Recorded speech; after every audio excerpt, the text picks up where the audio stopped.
Pois bem, Antônio Lavareda está falando conosco direto de Lisboa, onde lançou o Barômetro da Lusofonia, um amplo estudo sobre os países de língua portuguesa.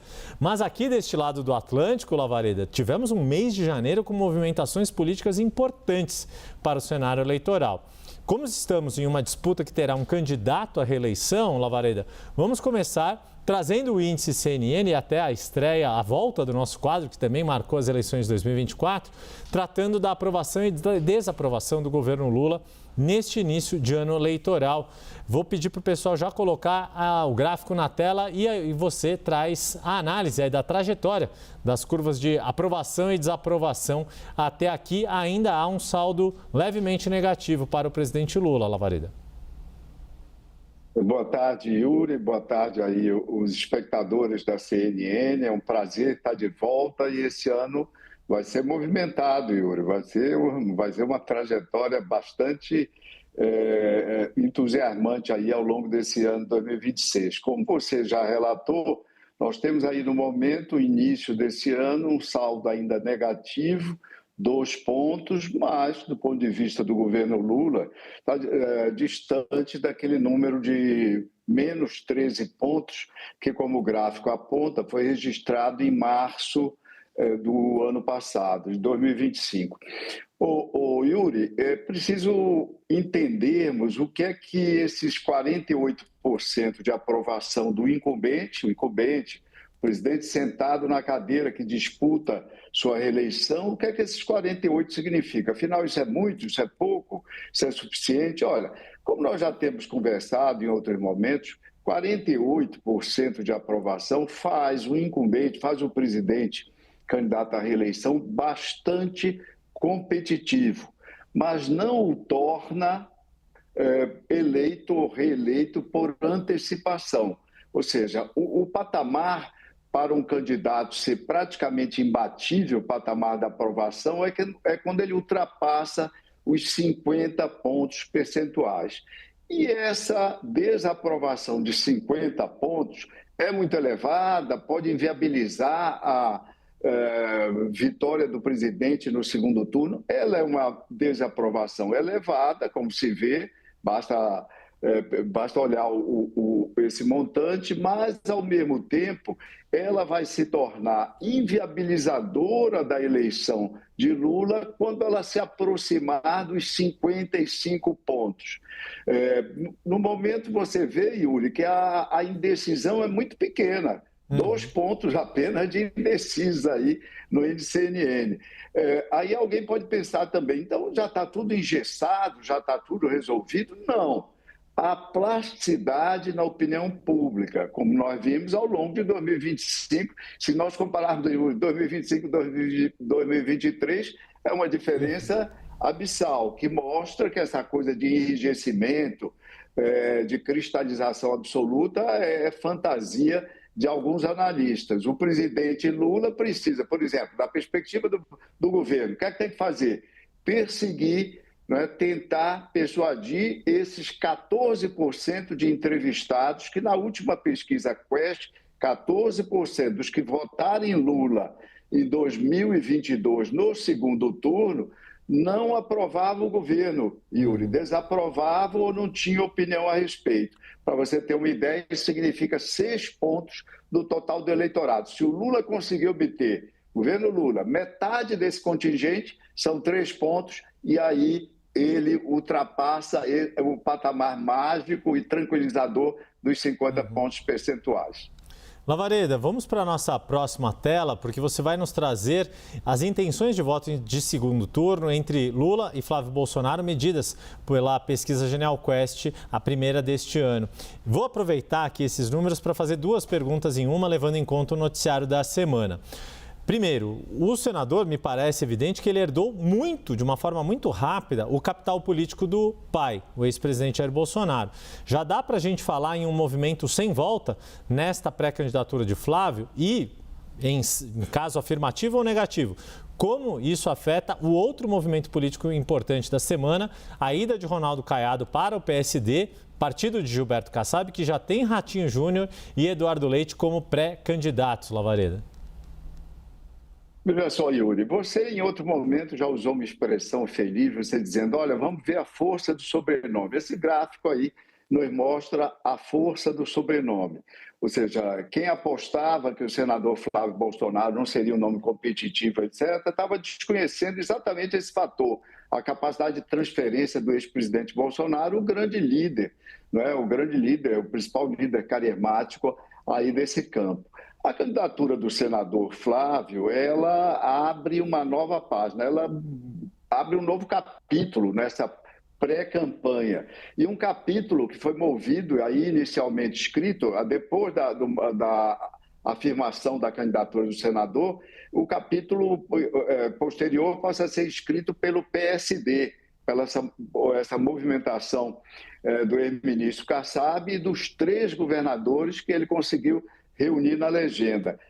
Yuri, nós podemos assistir nessa campanha eleitoral outra vez, como nós já víamos e comentávamos nas eleições municipais, uma espécie de primária da direita embutida na eleição geral. Nós vamos ver aí se essa candidatura que for selecionada em função do maior potencial que venha a ter entre esses 3 candidatos, terá condições de disputar com o Flávio a representação desse campo, o campo que vai do centro até a direita.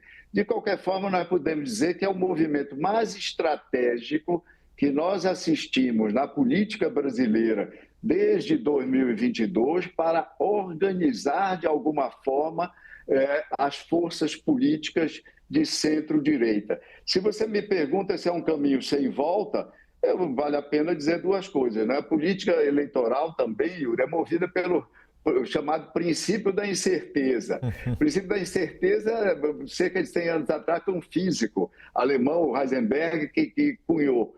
Dizia, grosso modo, o seguinte, para o nosso espectador não se complicar com tecnicalidades. É muito difícil você controlar 2 variáveis que são essenciais para um processo. No caso, os estrategistas de Tarcísio acertaram no posicionamento. O governador Tarcísio, um homem moderado, fiel a Bolsonaro, com uma perspectiva de futuro, etc. Mas erraram, não conseguiram controlar outra variável, que foi o timing, Yuri. Não criaram um fato consumado lá atrás e se viram surpreendidos e atropelados pela candidatura de Flávio Bolsonaro. Acho muito difícil, embora em eleição não haja a palavra nunca e impossibilidade, sobretudo, mas acho muito difícil que a candidatura de Flávio Bolsonaro não seja, de fato, a candidatura do PL, etc. Com relação ao que eu vi o Pedro Vancelau colocar nos trazer um comentário do Valdemar, ainda há pouco, dizendo que teme que com tantas candidaturas Lula ganhe no primeiro turno, o presidente do PL está fazendo política ou está brincando, porque é exatamente o contrário. Quanto mais candidaturas um incumbente enfrenta, menor a chance dele ganhar a eleição no primeiro turno, Yuri. Por fim, Lavareda, você vai nos trazer agora dados de uma das questões que são das mais relevantes para a gente medir o humor do eleitorado, como é que o eleitor vai para as urnas. A despeito de uma série de indicadores, como, por exemplo, o desemprego na mínima histórica, divulgado nesta sexta-feira, predomina pelos dados aqui do Instituto IDEA e da pesquisa feita com o Canal Meio, a visão de que a economia no governo Lula não vai bem. E aí te pergunto, qual o efeito do que o eleitor sente no bolso na hora de apertar o botão da urna, Lavareda? Ô Yuri, frequentemente nós ouvimos alguém dizer, olha, a economia não vai ter um papel central nessa eleição, etc. Outro dia, para minha surpresa, o próprio ministro da área, o Fernando Haddad, estava dizendo isso. Obviamente, são raciocínios equivocados. A economia ocupa um lugar central nas eleições, Yuri, porque ela representa basicamente o principal atalho cognitivo para que os eleitores avaliem governos e candidatos. Ou seja, a satisfação com a vida, as oportunidades, se seu trabalho, seu esforço de enfrentar a labuta do dia a dia, se tudo isso está sendo compensado, se ele tem chance de evoluir, de melhorar, se ele está ameaçado na vida, eventualmente pelo desemprego, pela diminuição da renda. Não por acaso, eleições americanas, o brasileiro que assiste o noticiário sobre eleições americanas vai ver lá affordability, essa palavra que trocando numa tradução meio tosca, é poder aquisitivo. É essa questão que esteve nas últimas eleições realizadas lá e vai estar nas eleições intermediárias desse ano. Poder aquisitivo, renda, condições de vida, condições materiais de existência. É aí que a política e a vida concreta comparecem, é dessa forma que elas comparecem às eleições. Então, a despeito de todas essas boas notícias, o governo Lula até agora não conseguiu convencer a população do seu desempenho, embora tenha um conjunto de números positivos, a menor taxa de desemprego, a maior renda média, o maior crescimento do PIB nos últimos anos, a redução significativa da pobreza, a maior pontuação da Bolsa de Valores, e o governo ainda não conseguiu convencer. A oposição vai frequentar essa seara, tratando de quê? Vai tratar da dívida, vai tratar da bomba fiscal que ocorrerá, está reservada para 2027. Ou seja, nós vamos assistir a duas narrativas e, se o governo conseguir fazer esse trabalho de persuasão antes da campanha eleitoral, vai enfrentar bastante dificuldade, Yuri. Pois é, Lavareda, até por isso rememorando uma apuração que trouxe aqui no 360 também, por isso que muito da aposta do Palácio do Planalto, já tratando também o Flávio Bolsonaro como um nome que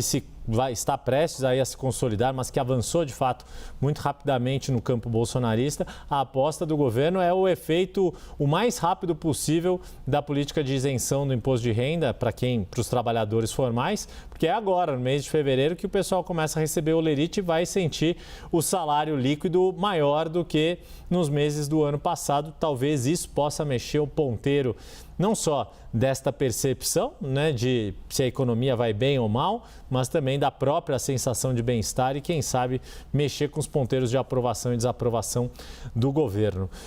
Pois bem, este é Antônio Lavareda, sociólogo, cientista político, maior especialista em eleições no Brasil, que volta a nos trazer a análise mais aprofundada, sempre baseada em dados e em evidências do que está por vir neste ano eleitoral. O quadro Índice CNN é exibido mensalmente na nossa programação e, à medida que a disputa esquentar ainda mais do que já está quente, nós vamos ter mais e mais participações do Lavareda aqui na tela da CNN. Lavareda, um bom retorno ao Brasil e até a próxima aqui na tela, meu caro.